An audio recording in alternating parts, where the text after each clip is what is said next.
why you need to be tracking your website traffic. This is so incredibly important.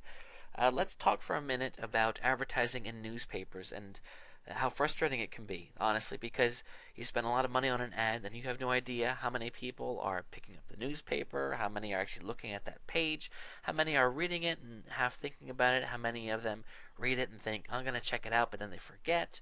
It's very hard to track. With a website, we can track amazing things. It's something when I talk to people that don't realize that this is in place, their jaw drops to the floor when they realize what they can really be doing to learn more about their site. Um, Fortunately, the tracking is actually free. Google Analytics is the company that runs it. Of course, obviously, it's ran by Google, and it's really, really good. It's a simple line of code that you just place on your site. You can get your webmaster to do it, and before you know it, you can be tracking a ton of things.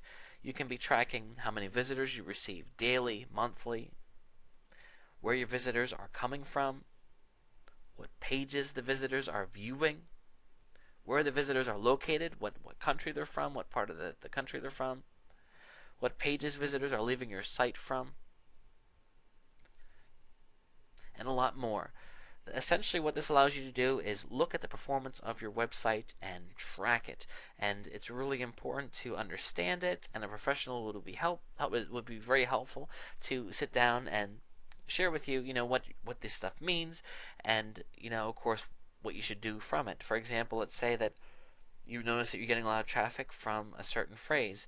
I can give you a practical example here. Actually, there was a business that I was working with, and they had a spot. It was a restaurant, and they had a spot on their website for a menu, but they didn't have their menu there.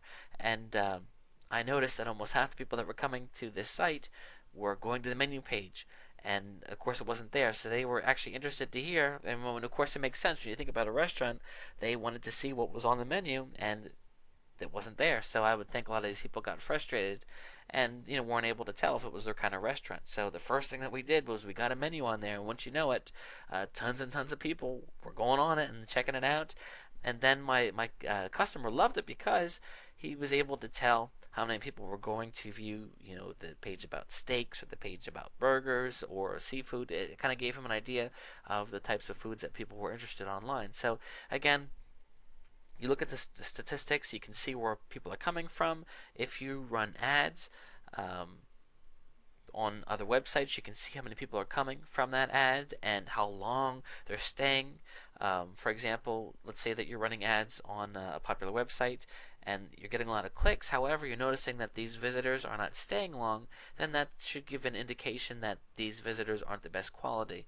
However, maybe you're paying a good bit of money for other traffic that's coming through, and you notice that these people are coming through and they're buying, they're spending a lot of time on the site. These are higher quality people. So the statistics are really invaluable, and I highly, highly encourage you to check it out.